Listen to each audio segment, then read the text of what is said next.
Hello, everyone. Welcome back to the Law of One Spiritual Advice Podcast. Happy New Year. My name is Elle, and I come to you today again to speak about the Law of One. So I'm going to read a quote from some of the material, this channeled material from LL Research, and then I am going to just reflect on it and share my opinions with, what it brings up within me. So today's topics are going to sort of be about mirrors, in the fact that if we are one, then other people about us are mirrors, and also we are a mirror for other people. And when everything is a mirror, that's a lot of information. What are you to consider true? What are you to not consider true? What should you consider? So with that, this is a quote from Quo. And this is from 2008, May 24 is when this happened. So the quote begins, "When the seeker becomes fully aware that every person about him is a mirror for himself, there is in that realization a feeling of too much information. Shall the seeker take in complete sincerity every word that is spoken to him and every interaction with another person as being information about himself? If so, the information stacks up exponentially as the years go by. Yet, it is true that the spiritual seeker is in a hall of mirrors. Each mirror is distorted, yet gives some information. How does one look at oneself? The eyes look outward. They do not see inward. It is impossible to see yourself as others see you. Consequently, it is very helpful to enter into the game, shall we say, of taking each person as a mirror for yourself and musing upon what that mirror is telling you." Quote, The Law of One, 2008, May 24, end of quote. All right, so let's start with, why are other people mirrors? Well, I'm sure you're aware, if you've listened to this or a podcast before, or aware of the Law of One, but we are one.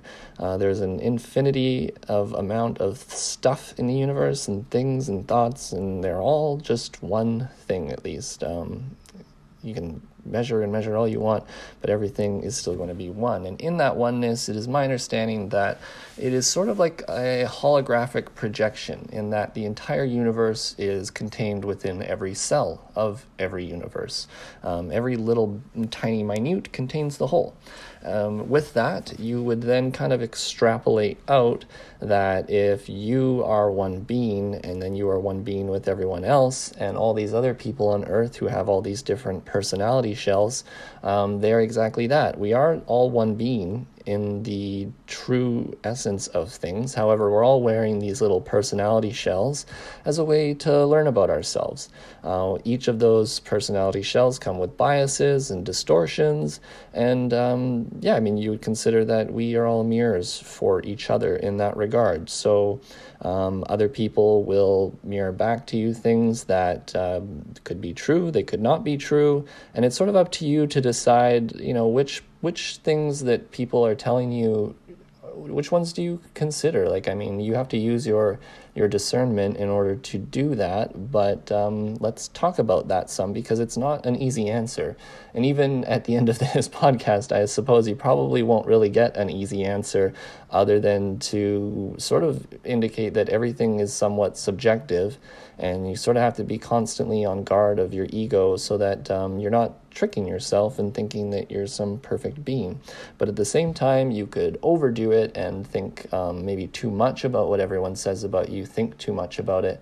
You're an agreeable person, you want to do well for others, you want to look good in their eyes, but that itself is also going to be a sort of fallback, in that you may be taking information from others, which is just not even true. It might be actually just distortions and projections from themselves.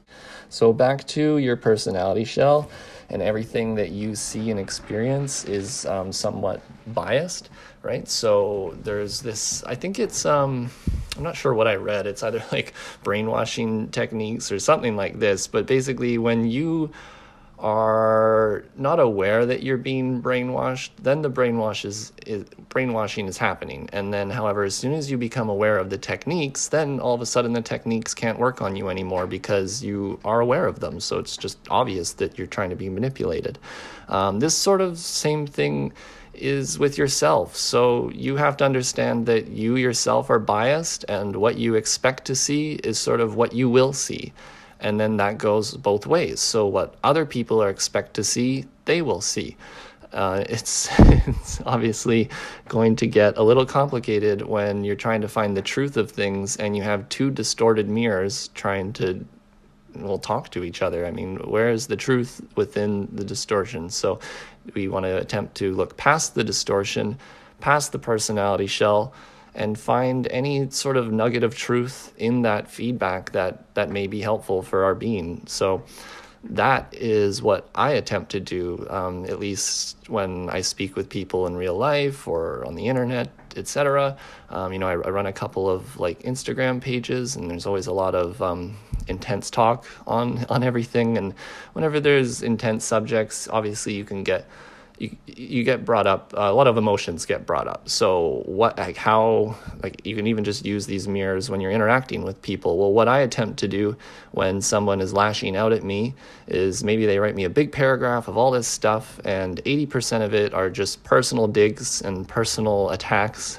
Well, what I would do when I respond to that is, if I am in a somewhat balanced state, well, those attacks don't really mean anything to me, because I see that they're more just a projection of that other person. And if the attack doesn't really fit me, I don't feel that it's fair, that I need to consider it any truth. So it just sort of rolls off my back.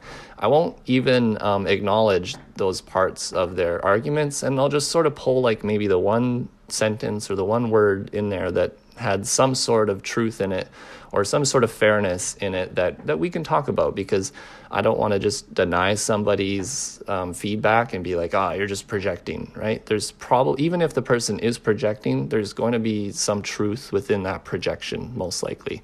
So, if you're trying to talk with people even in this way, that's what I would suggest, is you just ignore all the stuff that's not helpful, that's an attack on you.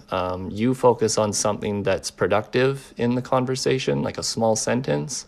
And you'll find that you can probably find common ground with the person, instead of just getting emotional, attack for attack, negative for negative, dark for dark, right? Find the little nugget of peace and love within there and work with it.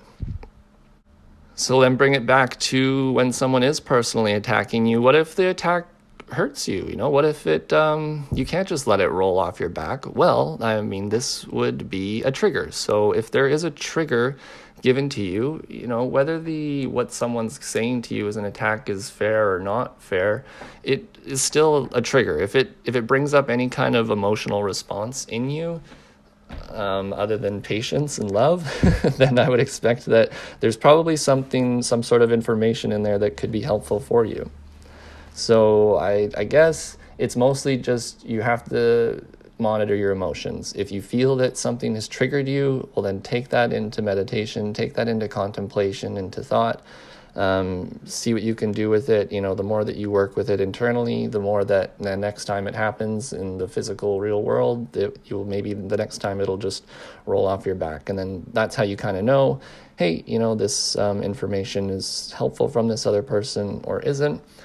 And, I'll mention that some mirrors are not nice mirrors, right? Like, you may be triggered by something and they might have attacked you and been mean, but maybe what they said was really true. So are you able to really put down the ego when you're attacked and see what somebody is saying and really, what do they say? Entertain an idea without accepting it? Can you entertain an idea without accepting it? It's the mark of a mature mind. So, even if you think maybe what this person is giving you is kind of BS, you might want to just consider it, because if you consider it, you might, well, like I said at the beginning, sometimes we don't see the things that we don't expect to see. And maybe if you didn't have such a high mighty self, a high ego, you might actually be able to be humble enough and vulnerable enough to accept that you maybe aren't perfect. However, some things truly are projection. So if what somebody is saying to you is just completely unfair, and then I would just say, well, do your best to see it for what it is. This is a person projecting inner pain. A lot of times those people are the loudest. Actually, they're running around trying to reorder the world and do sort of heal different things when they themselves are a mess, right? So it's like JBP, Jordan Peterson, I don't know if you guys know that guy, but he'll say that, clean your room, right? Don't try to go out and reorder the world and fix the world when you can't even fix your own self, right? You can't clean your room. You don't have a job. You don't, I don't know. You can't be a mess and expect to put things bigger than you together, right? It's micro, macro. You work from the small, you work with what you got, and you move up and you move up. And if you can work on yourself, maybe you're able to do something for yourself. Maybe you can assist an other self. Maybe you can assist your family. Maybe you can assist your community. But you kind of have to go in that order. You have to go work your way up. You can't just have a revolution in this world when you yourself are a distorted mess. But reiterating again, it's a good thing to, if you feel that you're being projected upon someone, is just to try to have compassion for them, see that they're, have this inner pain, and is just trying to find a way to express itself. And so expresses itself outwardly. And maybe you can be a mirror that mirrors back in a kind way, something that is able to help this other person see that projection. And often it won't do anything because you put the projection back in someone's face, and obviously they won't be happy about that because it requires you to take responsibility for the self. And a lot of projection is about placing responsibility on someone else. It's not my fault. It's not my fault I'm this way. It's somebody else's fault. And to a certain degree, that may be true, but you fixing yourself is definitely your responsibility and no one else's, because I'm sorry, it's just the way it is. And in this same transcript, they mentioned some stuff about voices. People can project, and you can even project on yourself. We have voices and authority figures in our heads from when we were growing up, from parents, teachers, authority figures, friends, any kind of critical voice that you have these sayings and these words, and you might think that, I don't think about those things. But those people who said things to you when you were younger, you're not good enough, et cetera, something like that, those things can really stick with you, and you may not even be aware that, in your anxiety or whatever, you were just repeating those lines in your head. Is that really you, right? Is that really you, or is that a distorted mirror of somebody else who has put that on you now? And then you are just doing the part of that person and repeating that in your head over and over again. Well, I don't know what to say other than just to warn yourself, be kind to yourself. When you have that voice in your head that is very finger pointing, as much as that may be true, and it's good to balance it, just remind yourself that a lot of this is about acceptance of self, love of others. If you're being too hard on yourself, then you're kind of not you're not focused on the love, right? So mind yourself about those voices, because a lot of us have those voices that repeat more than you would maybe think. Right, so at the end, they just say, to muse upon the mirrors. Muse is a good word. It's not to say to take them completely serious, but you should take them serious at the same time. So muse upon it. Think that whenever you have an interaction with somebody, what is this person trying to tell me about myself? And at the same time, you can try to be a good mirror yourself. So instead of reacting slight for slight, you can get something thrown at you and ignore the personality shell, the angry part of the personality that was trying to express itself.